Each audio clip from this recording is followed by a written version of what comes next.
We were very focused on modern product development in the beginning. We wanted to build a fantastic culture. So culture was the most important thing. That's sort of how we got Apply going. We hit the market at the right time. We had sort of high quality talent here with lots of people from X-Blast Radius also here. So that's sort of how Apply Digital became very successful.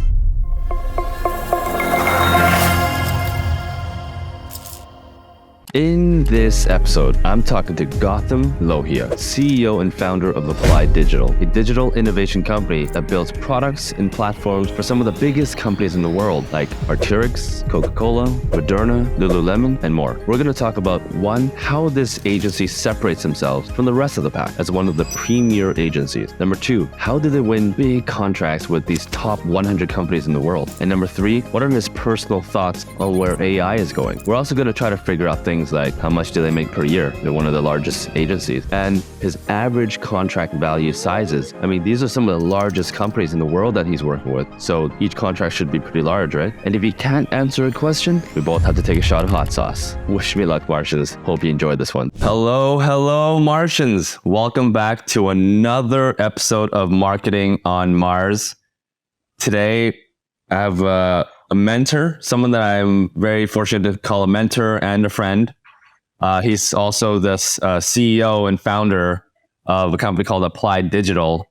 And basically Apply Digital, in a quick one sentence, they build products, platforms, and solutions for some of the biggest companies in the world. And we'll talk about some of these big companies, but they're probably the largest of the large companies. So, Gautam, thanks for joining the show today. Hey, my pleasure, Simon. Good to see you again. Good to see you as well, virtually, of course. So, before we dive into everything, maybe give us like a quick intro. I know you pretty well, but for the audience, tell us a little bit about you, your background, and what you're currently doing at Apply Digital. Okay, well, look, I'm born in India, got to Canada when I was really young, raised and, did all my career mostly in Canada. Computer science guy with an MBA, and realized I was really bad at coding. So I decided to go on the business side. I've been in, working for 30 years, a variety of different things, mostly in Vancouver. And I got into digital very early, in the early days of digital, late 90s. I was coding a little bit then, and then I got into digital agencies. So that's sort of my history. And I was more geared to the business side than actually software development, though I understand software and I understand tech very well. So this company, Apply Digital, we started 7.5 years ago, and we do work with some of the biggest companies in the world. The company now is 600 some odd people, and mostly in North America, South America, and in the UK. And we provide products. We build products. We build platforms, marketing platforms, and also commerce. We do a lot of commerce for companies. And I'm a big wine guy. I love golf. I love all sports. And you also like hot sauce. And what? You also like hot sauce. And I love, hot sauce. No problem. Hey, we're, Indians love things spicy. Okay. Well, we're going to dive into everything Apply Digital. We're going to figure out how the heck you grew from just yourself and a few founders to now 600 plus employees, massive company. We're going to try to figure out, uncover all the secrets. And of course, the theme of the show, whenever you cannot answer a question, we'll be taking a shot of hot sauce. So hopefully the questions I ask are not going to be too difficult. Before we do that, we always have a traditional quick shot of hot sauce. I got a hot sauce I got from Portland. What do you have today? I have a Mexican hot sauce called Valentina. Okay. All right. So we'll start it off right. You got a spoon? I got a spoon. All right, let's do this. Let's do this. Come on, hot sauce. Here we go. What was that? It's great. Ooh. I think I'm going to have a little sip of water. Ooh. Yeah. It's good though. It's good. I'll have to bring this over. Yeah, bring it over. Oh, so this is a habanero. Oh my goodness, that's serious stuff. So it's a little bit spicy. I didn't want to pull out the Carolina Reaper because I didn't eat any food yet. But sometimes I do that if I'm feeling crazy. But you should do green chilies. Green chilies. That can be really hot too. Yeah, just take a bite of it. Next time.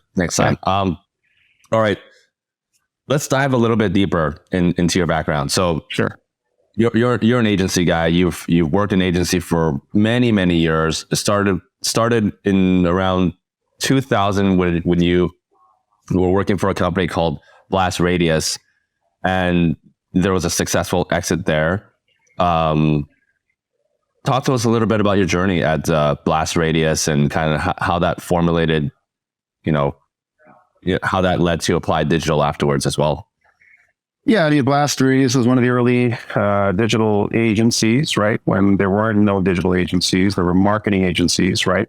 And so Blast kind of came in to that as digital started to become important for businesses. Our digital agency was formed, and we were, if I could describe what it was like, we were really trying to convince CMOs why they should spend money on digital, right? What was the benefit of web experiences? So how could they really do e-commerce? Would people really buy from them? And it was a lot of convincing.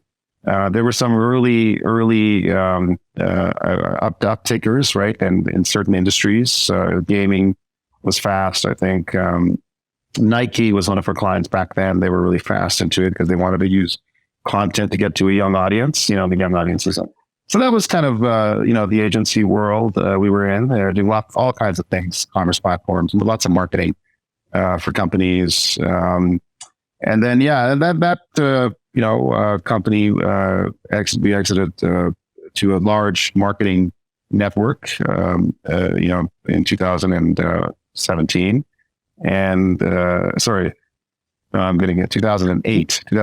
Yeah. And so I'm getting very confused. And I stayed there for a few years, and then we started this company in 2016, Apply Digital, and Apply was like Blast Radius, but a little different. We were very focused on modern product development in the beginning, and modern solutions only. And also, we were quite focused in that we wanted to build a fantastic culture. So culture was the most important thing. So that's sort of how we got Apply going, and then I think we hit the market at the right time. There's a lot of demand for that kind of work, and just not a lot of people available. As we have sort of high quality talent here with lots of people from Blast Radius also here. So that's sort of how Apply Digital kind of got going and became fairly successful. Yeah. So obviously a very successful exit with Blast Radius. When you first started Blast Radius, you started did you raise any money for it, or was it fully bootstrapped with a few founders? Like, what was the early beginning? You mean Apply Digital? Apply Digital? I mean, we can talk about both. We can talk about both as well. I wasn't a founder at Blast Radius. I was early on the management team, but I wasn't a founder. But Blast Radius was bootstrapped, and Apply Digital also was bootstrapped. A service they're services businesses, and services businesses, you don't really need to raise money for, unless you only need to raise money in certain situations. I always joke with my co-founder of this business, Chris, and others, that if you're running a services business and need to fundraise, then you shouldn't be running a services business. Because the services business is really, you get paid for the work you do, right? You get paid for it.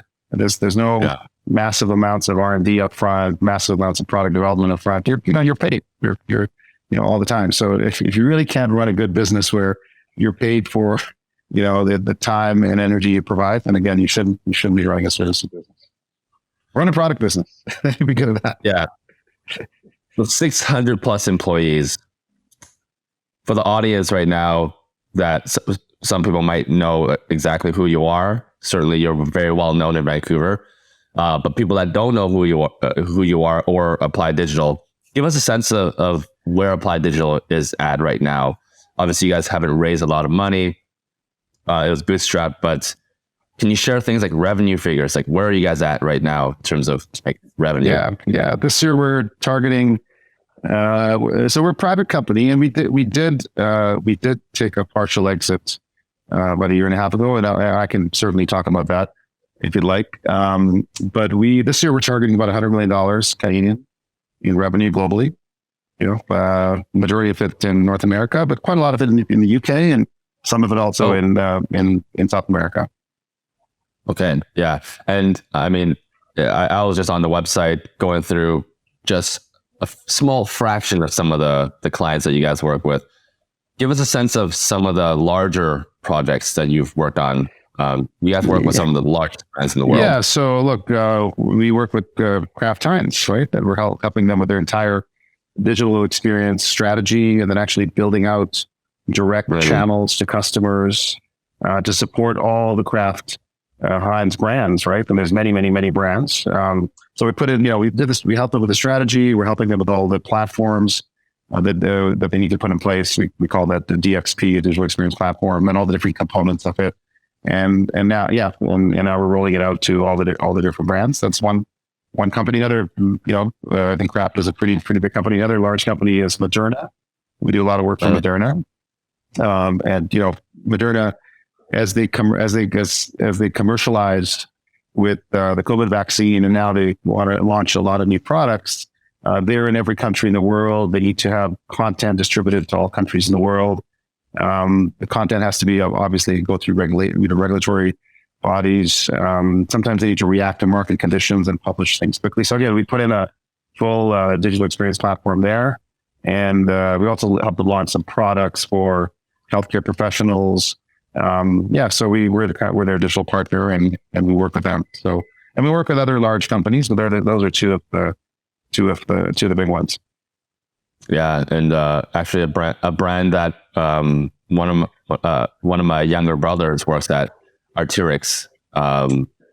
They're also Arc'teryx is, and they're in Vancouver, and they're phenomenal. And we've been working with them for 5 years. They've been great clients, great partners of ours. We work mostly in their mobile side, or their mobile commerce side.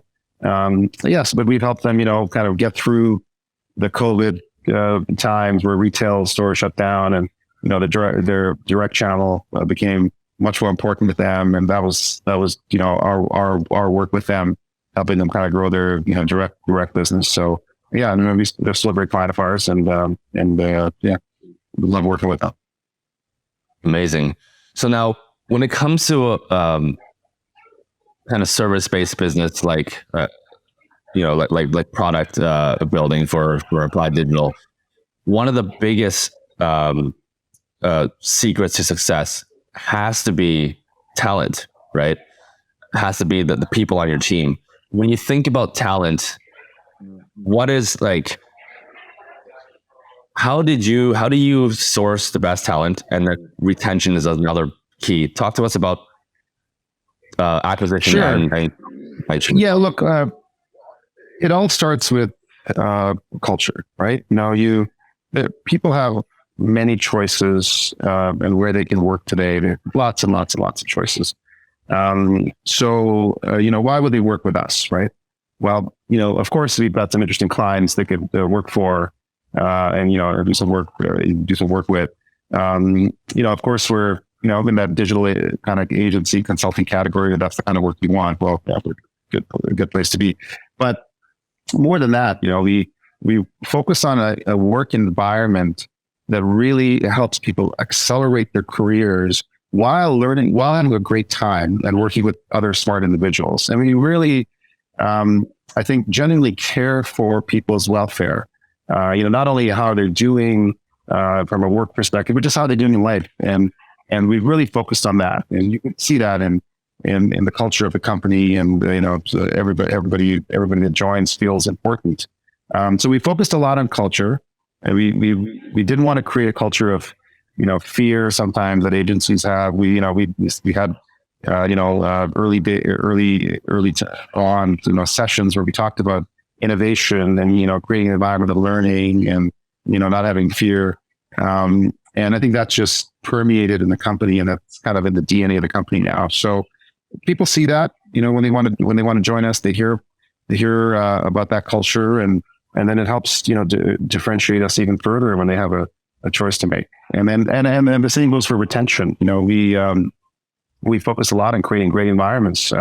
We measure employee satisfaction all the time. We even measure it on project teams on a bi-weekly basis, right? So we make sure people are feeling good in the environments they're in. And if they're, there's always issues.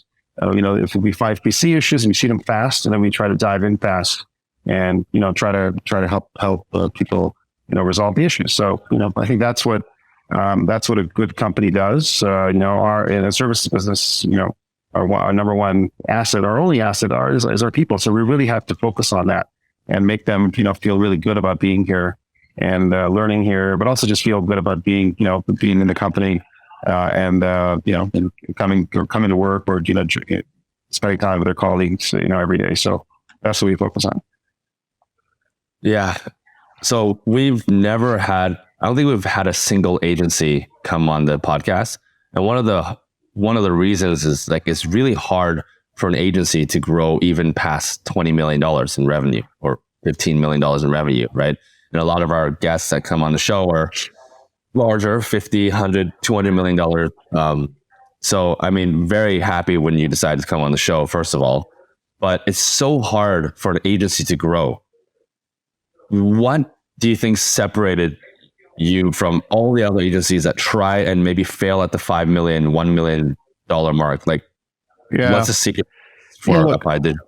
I don't know what other agencies do. I can't contemplate why some don't grow. I think I can tell you, ourselves. Firstly, there's quite a lot of experience here. And even when we started up, we brought on people that had been doing, that had been managing or had been leading in their domain, great UX person, great tech leader, great operations person. So there's a lot of experience, right? But I think the second thing is always this view on growth, right? And that you can compete with anybody, right? Irrespective of, their size or your size, right? So we always wanted to be outside of Vancouver. Let's say when we started in Vancouver, we wanted to be global. We wanted to feel, we felt like, hey, we can go down to Boston and talk to Moderna, and they'll give us their business, because we are quite good at least in the area that we're in. We're actually quite good at what we do. So I think if you have that growth mindset and that you can compete with anybody, you're gonna grow. That of course coupled with lots of pragmatic ways, of running a business, dealing with culture, having a good operation, all that kind of stuff that you have to have, right? And I think our experience allowed us to have that. But always that growth mindset, I think, has always been here with my co-founder, myself, with everybody in the company. Yeah. Okay, we're going to shift gears here a little bit. As a marketing podcast, we're talking. There's no hot sauce here. I'm just, this is easy. I thought you said this is going to be. You're answering everything. Oh my God, this is insane. I'm gonna have to pull out some of the cheap shots in a few moments. But before we dive into it, you can do it. We'll do it. Before we dive in, let's talk a little bit marketing. Let's talk a little bit about marketing. This is a marketing podcast. Do you guys spend much on marketing, or is it mostly sales that you guys focus on? Wow, well, I think we spend a lot. I don't have an exact figure off the top of my head, but I would think it's probably 5 to 7% of our global budgets are on marketing. So we've got marketing teams. So we've got marketing teams in all markets. We spend money on partner marketing. We spend money on events. We're not a product company, so we're not out there doing digital acquisition type of stuff, right? But we do sometimes, to raise awareness. So social channels we spend on. We create a ton of content. A lot of our marketing is really content driven. So we spend quite a bit on marketing. So I'm doing the math right. 5% of your of revenue. So that's like $5 million Yeah, per year. I could tell you that. I could tell you the exact amount. Hang on, I mean, every great thing is everything is available. Yeah, I would say about $5 million. Yeah, $5 million. yeah. Cool. And you said you talked about events. Like, where do you spend most of your money? Is it mostly on content creation or mostly on events? Partnership? I don't know the exact that level of breakdown. I don't know, but for example, we have a full content creation team. Varies from 5 to 7 people. Designers, content writers. That are continuously writing short form content, of course, for social channels, but also long form content, thought leadership content. Around different topics that are interesting to our prospects, to our clients, what's happening in digital. And you can look on our blog, or on our social channels. We're publishing content, I would say, 5-6 times a week, in all the different markets. So we do have a pretty large dedicated content team. We do a lot of video content, right? So we do invest quite a bit there. And then, I just attended a trade show, and we are quite regular at a variety of trade shows, typically with our partners. So our partners and us would do an event, for some of our prospects and clients at a major trade show, right? These are like, we were at Shop Talk, which is one that just happened in Las Vegas.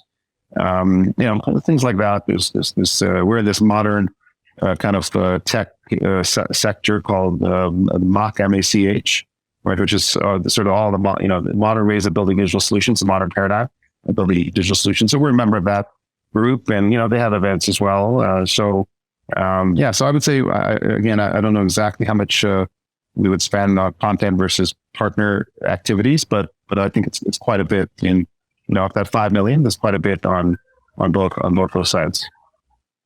Yeah, for sure. And I guess you guys sponsor some of these events as well too, right? We sponsor events. Exactly. Yeah, we sponsor events. Yeah. And sometimes we create a small event in London where it's us and one partner, and we've invited 75 people, right? Yeah, so that's a pretty big expense, and that's the kind of regular marketing activity we do. Yeah. I'm trying to think outside the box now. I gotta get you to take another shot of hot sauce. Like, this is. Well, I haven't actually taken one. The first one was just let's get warmed up, right? There's no question. I thought you're a tough guy, son. What happened? Oh man, I'm not. I'm bailing on this. So usually when we talk about marketing, obviously you guys don't do a lot of the traditional type marketing, but you guys spend money on events and everything. We like to talk about the costs to acquire a customer, like CPA or CAC. And do you guys look at that kind of at all in the digital space? We don't have, let's say the $100 million of revenue we have, let's say it's made up of just 25 customers, right? So we don't have hundreds and hundreds of customers, right? And we are completely a high touch services business, right? So yes, there's acquisition costs. I think it really varies. And it's hard for us to completely measure or predict acquisition cost of any customer, right? It could take 6 months sometimes to acquire a customer, right? Because they're going through a process where they're trying to select a good partner to work with. They've got lots of approvals internally, just many steps. It could take 2 months, right? It could take a year. Sometimes it's taking a year to acquire a customer. And that's not that we've been active that entire year, but there's a time when they're ready to engage with a company like us, right?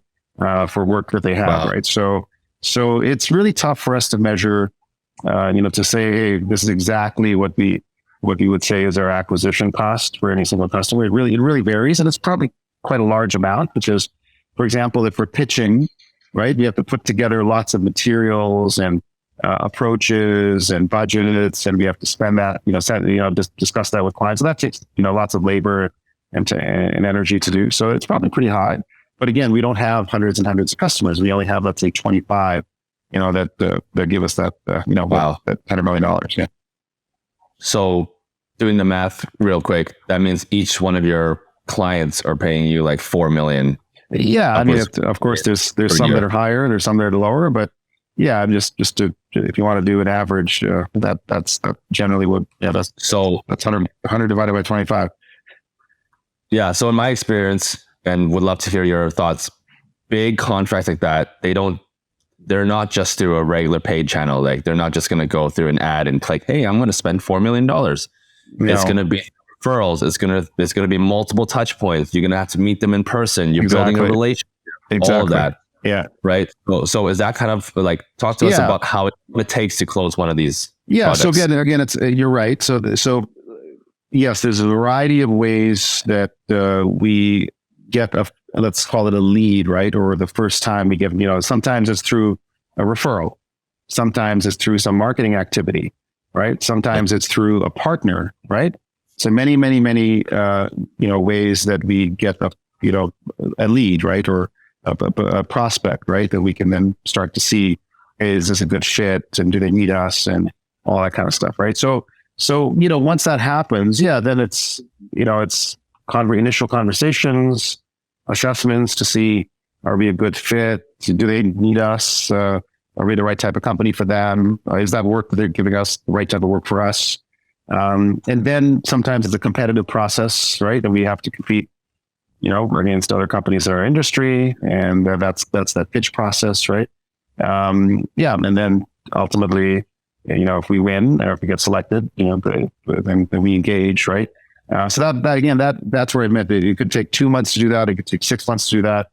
So it is somewhat unpredictable. So I think in our industry, what we do, it's really about trying to, always think through how much business can we get, by what time, and there's an art in that, right? Because it's not always scientific, and we have to kind of manage through it. And then we have to have the people to do the work, right?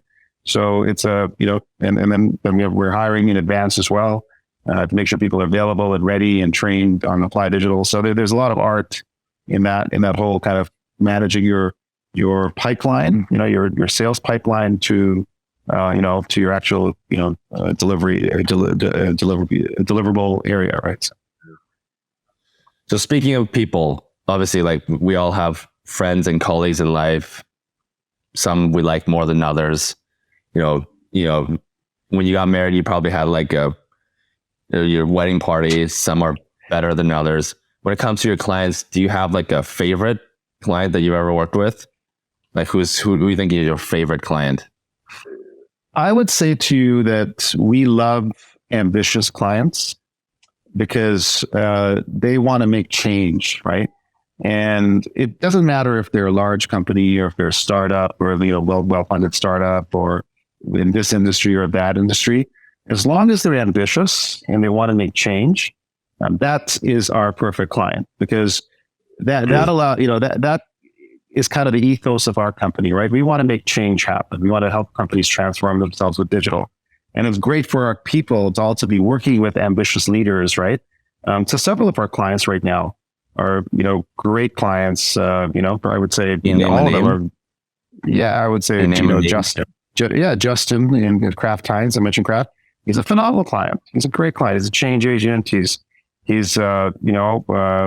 wants to do a lot. He's very trusting. He's also, he challenges us, and he's in an awesome way. So we're just fantastic partners, and we're just there to help them, make some of the change that he wants to make. Right. And on the other hand, there are some friends that we have that we just don't really like so much. So can you name one of your clients that you don't really like right now? You're obviously asking, you're really digging. So I'm not going to do that. And I will, but I don't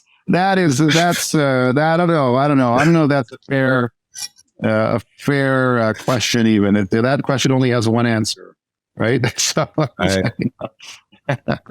Here you go. Cheers.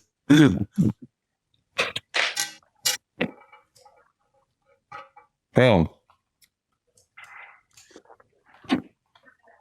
Ooh, You're it not only going takes one. you're not going to ask me names again. That's not there's only one answer, right? So Yeah. that's easy. Simon, that's easy. Come on.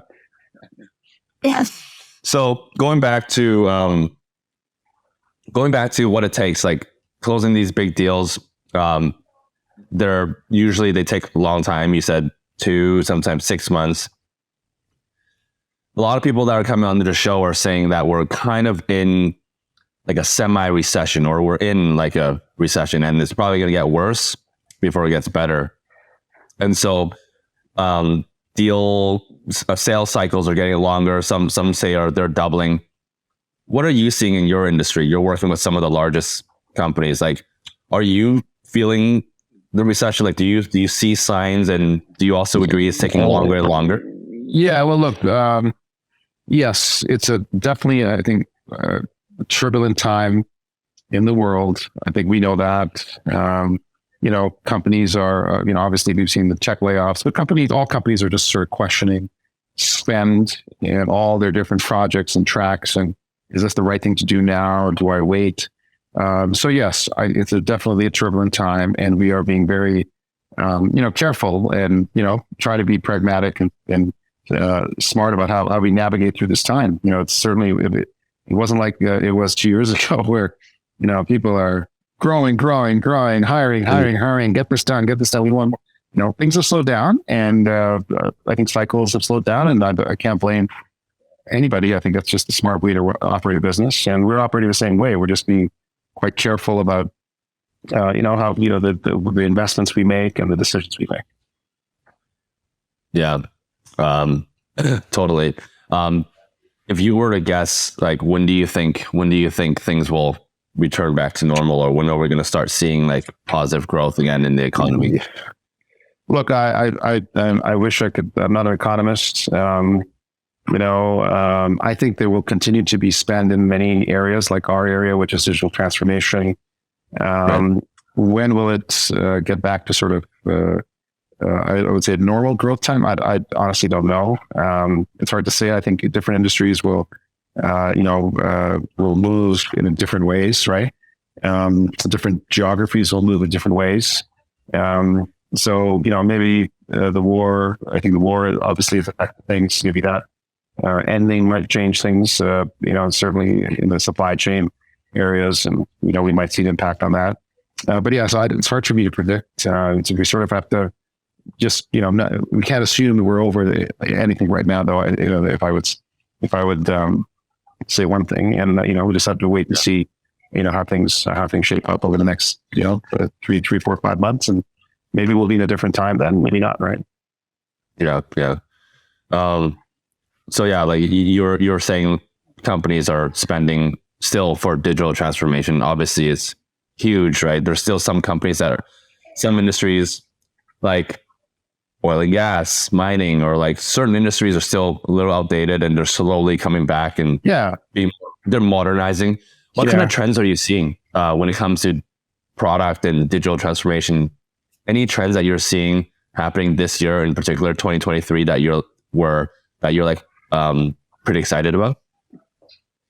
Well, look, I would say the launch of generative AI tools, especially ChatGPT and all that, and the uptick has made a statement to the markets, right? AI was always there. Companies always had vast amounts of data, and they were always trying to mine it. And, it's not easy, right? To take your data, to activate it, to monetize it. But I think now many enterprises feel that, the new tool sets, especially as ChatGPT and the other generative AI tool sets that are becoming available, as they become more available, it's going to become easier, or at least, they should start to, see if they can accelerate some of that data monetization or activation, or come up with new solutions, right, that really capitalize on the data that they have, right?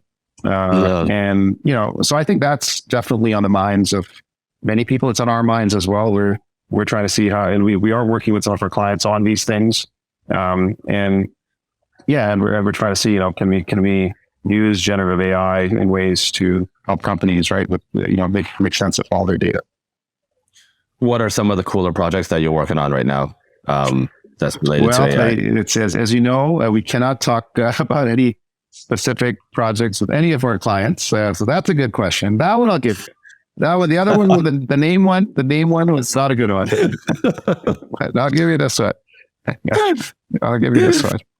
No, listen, obviously we are under NDA with all of our clients, so we can't talk about anything specific about any of our clients. But, I could tell you that, there's a significant interest in this. And obviously there should be, because, our jobs are, of course, to help companies with digital experiences and platforms and products, but also to see what other things are coming, right? And so we're always innovating with our clients and trying to launch, at least trying to experiment with new things. And if that proves to be viable, then, maybe we kick off, work, that helps our clients in some ways. Yeah. Okay. How do you like that hot sauce? How's the hot sauce? It's good. Hot sauce actually is pretty good. Yeah, it's pretty good. It's not super spicy, but I think, being Indian, we're used to eating a lot of spice, right? So sometimes hot sauces aren't that spicy. Right? So. What's the spiciest thing you've ever had, like in your life, where you're like, wow, that is painful? Well, I'll give a plug to Earl's. When I was younger, everybody has chicken wings, right? And Earl's had, I don't know if they make them anymore, but when I was younger, in my late 20s, we used to go to Earl's all the time, and then with a friend, and you could get the suicide wings at Earl's. And I don't know what chilies they use. It could be in habaneros, could be in others, but you couldn't. You had one or two of those. You were done. Like you're boiling up, and you had to have milk to calm yourself down. It was or yogurt. It was so spicy. So here in Canada, those can be killer. Now again, I don't know if Earl's makes them anymore. Mo Jesso's the president of Earl's, is a good friend of mine. For many years, I used to talk to about Earl's and wings and eating all this great food there. So yeah, that's well, we're gonna have to test out some of my spice. Yeah, okay. I got some pretty spicy stuff. So okay, let's give it a whirl. Try that. Let's give it a whirl. Yeah. I mean, we're living in a world right now where content is just so important. So obviously, this podcast started 9 months ago, and people just don't want boring content. One of the reasons why we incorporated the hot sauce. Yeah, totally. We saw. We could barely break 400 views per episode before hot sauce. And once we incorporated hot sauce, first, it made the episode so much more fun, like this conversation. Not that talking with you without hot sauce wouldn't have been fun, but having hot sauce made it more real and, honest. It's just like a lot more fun. As soon as we incorporated hot sauce, it grew to 1,000 views, and then 12, and then 10,000 and 15,000 views. Wow. Awesome. That's great. Episode. It's got to be the right hot sauce, right? Not the speaker, the right hot sauce. Gotta be the right hot sauce. Yeah, it has nothing to do with the speaker. I'm sure you've got some phenomenal speakers here. That's good. You included. When you think about content, what do you think? Like, what do you think is the key? Attention is so hard to grab nowadays. Everyone is grabbing for your attention. What does it take to create good? Let's talk about B2B content. What does it take to create good B2B content nowadays? Well, look, we do a lot of content creation, right? As I mentioned, for sure, video content really performs well, right? But I think our companies, this content that's been the most successful has been around genuine knowledge of things that we can put into a form, right? Whether it's video or whether it's written form. And then, the audience, we can get into that audience, right? That really, feels benefit from that content. So it has to be genuine, interesting tech or any kind of content. We publish quite a variety of content that people really feel, I think this can help me, from a digital, standpoint. I get a few tidbits out of this. I learn a little bit out of this. I think fidelity, quality, it has to be high quality, high fidelity. That's what works. So some thought has to go into it. It can't just be, hey, let me create a simple list and publish it and people will come, right? I think people have tried that, right? But I think, if there's something really interesting, something that's genuinely, about that your company can actually talk about. And then again, getting to the right audience that really wants that content. So we do, but that's where we see success. That's where we see the most success. And then written versus video versus just image. Do you see there's a trend there? Video. I don't know the exact numbers. Head of marketing would probably know all that. But definitely video is the best for us. Yeah. There's studies saying, as high as 10x engagement. Video versus just still image. Yeah, exactly. Right. Yeah, exactly. Yeah. So for sure. For sure. Okay, so you have a couple of business partners, right? Is you, Chris? Are there a few other ones? Yeah. So Chris Coughlin and myself, we started the company, and about a year and a half ago, we brought on a really awesome private equity firm called Interlock Equity, so they're the large shareholders in the business, and then we've acquired two companies. One in South America, one in the UK, and so those people have also come on as shareholders, and and the company has I would say many senior people that are quote unquote partners in the company because we have a really extensive options program. So there's initially Chris and myself, but then over the years, private equity firm, and now we've got other partners because we've acquired a couple of companies. Yeah, I mean it's amazing. It's so you and Chris, you guys have known each other for a long time. Yes, even knew each other even before Applied Digital times. Yeah, right? we met at Blast Vegas, and so we've known each other over 20 plus years, and that's sort of that's what got us into getting Applied Digital going. So 20 plus years, yeah, a long time. It's like as long as many people are married. Yeah, exactly. Yeah, it is that. It's like a work marriage, and so if we were to talk to Chris and we asked him what's his favorite thing about Gautam, what do you think he would say? Oh, actually, you'd have to ask Chris. I don't know. You'd have to ask him. I can tell you what my favorite thing about him is, but you have to ask him about what his favorite thing about me is. What's your favorite thing about Chris? What's your favorite thing about working with Chris? Chris is the best relationship person I've ever met. He's just him. Everybody likes him. He knows also how to keep connections with people. It's a superpower he has. It really is. And there's other things too, but we're better than me. I'm good. Really? Okay. I'm good. He's really good at it. You're one of the best, in my opinion. So I'll have to meet Chris myself and be a judge. But yeah. And then we have many other people in the company that again we've known for many years, right? Andrew Kirby's been here I've known him for almost the same time. Claudia, I've known for a long time. Many folks here we've just known for many years. And what would be one thing that you don't like about Chris? Something that you're just come on, I'm not going to stand it. The one thing is I'm very loyal to my friends and my partners, and I will never ever I will never say anything outside of our team. Our team can argue and fight and talk amongst each other. Outside, we are one team. Then that is just the way to run a great business. That wasn't a fair question. I know that. It was totally not fair. Two your questions, Simon, were not fair questions. One was it's on. You're just people, an open book. Rat out your friend. Come on. What is that?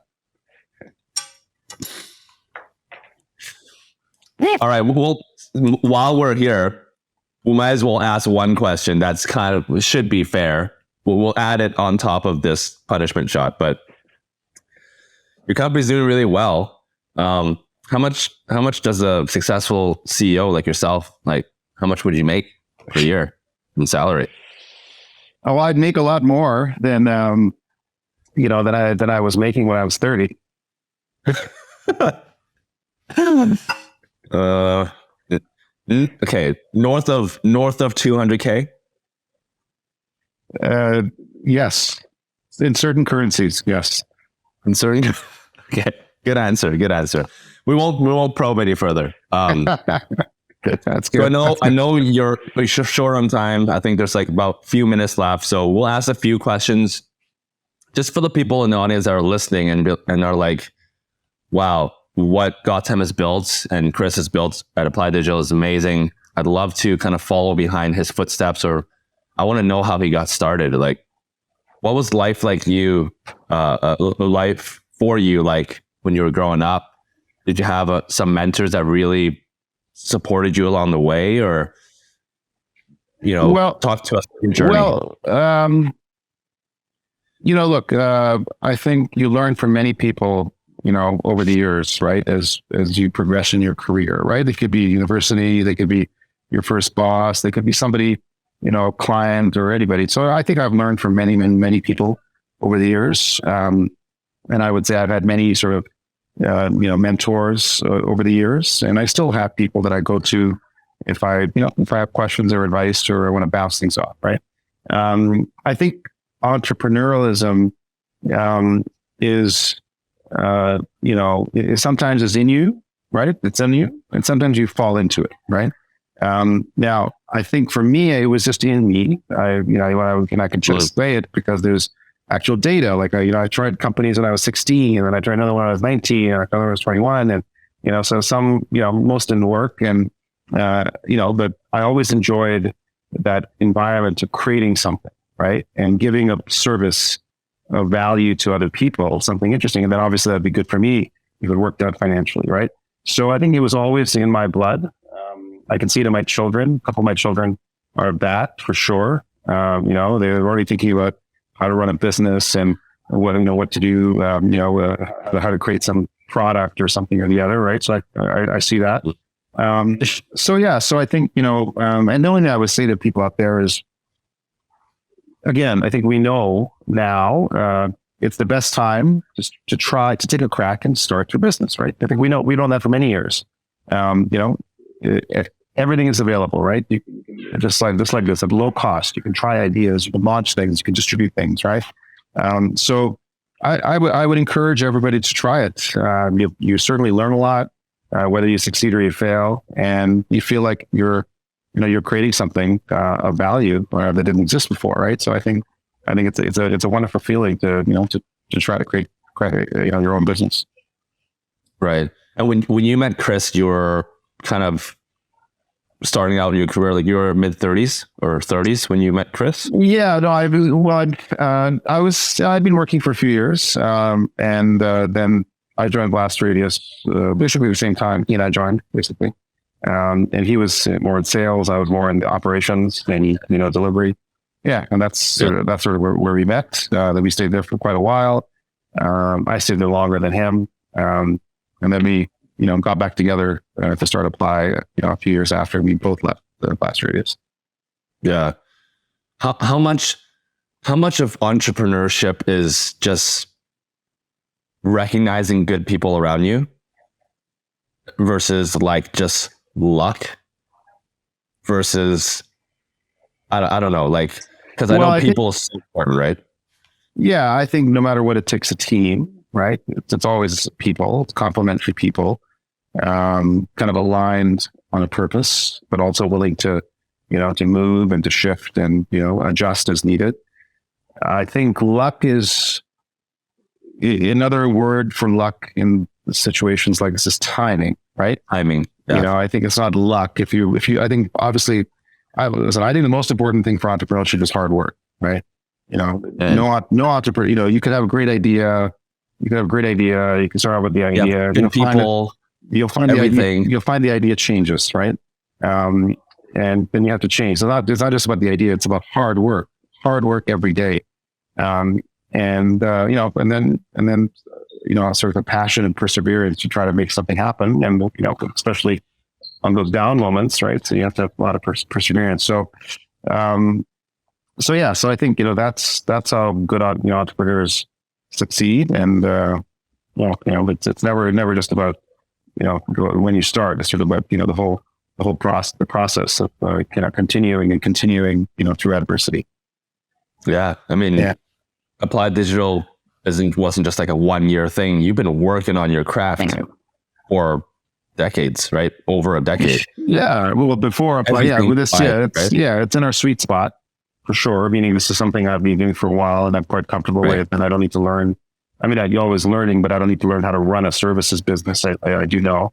Done it. So yeah, it wasn't our sweet spot, and everybody in the company, at least the initial team that we brought on, they'd all been services businesses, so they'd seen what works, what doesn't, and so I think they all had a great input into sort of how to build a good company right from the beginning. So, but then awesome. We had lots and lots and lots of variations and adjustment over the years, right? One thing we certainly never changed was our view on people, culture. People matter.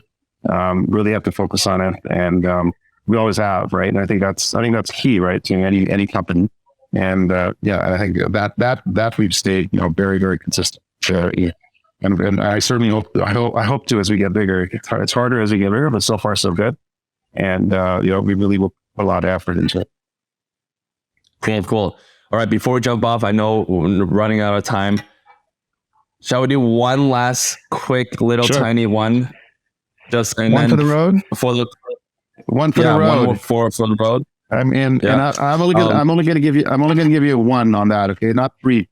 2 of the questions. 2 of the questions 2 are not pretty good. No, it was the one. You asked people. Simon, you're asking me people. You're asking me to rat out people. You're asking me to. Basically, both the questions were, tell me something bad about this person. And I'm not, who's going to do that? Who's going to say that? What kind of a person would I be? I would take hot sauce any day on that question. Right? I'll come up with better questions for round 2. Before we jump out, anything that you would want to say to the marketers that are listening right now? Maybe they're curious to learn more about Applied Digital, or how they can learn more about what you're working on, your personal life or whatever. Anything that you want to say before we wrap up? Look, if you get an opportunity, take it. Whatever that opportunity is. I think that's really the way to live your life. And don't hold back. If you get an opportunity, take it. You'll be much happier no matter what happens. All right. Okay. All right. Well, thanks, Gautam, for coming on. We'll have to have you on for round 2. I'll come up with better questions next time, but thank you so much for jumping on today. Okay, thanks, Simon. Take care. Have a great day. Bye. So I hope you liked that episode. Rather than sitting here and telling you to hit that subscribe button or smash the like button, I'll say this instead. Send me a screenshot if you actually liked one of our episodes or you subscribe to our channel, and I'll take the next hot sauce shot with your name on it. Even better, you can come on the show, ask questions, and take hot sauce shots together with the next CEO, CMO, or founder that comes on the show. I hope that you've learned a few things or two listening to some of our episodes. We post every Friday. And finally, if you have any feedback or ways that I can improve the show, let me know. Thanks. See you on the next one.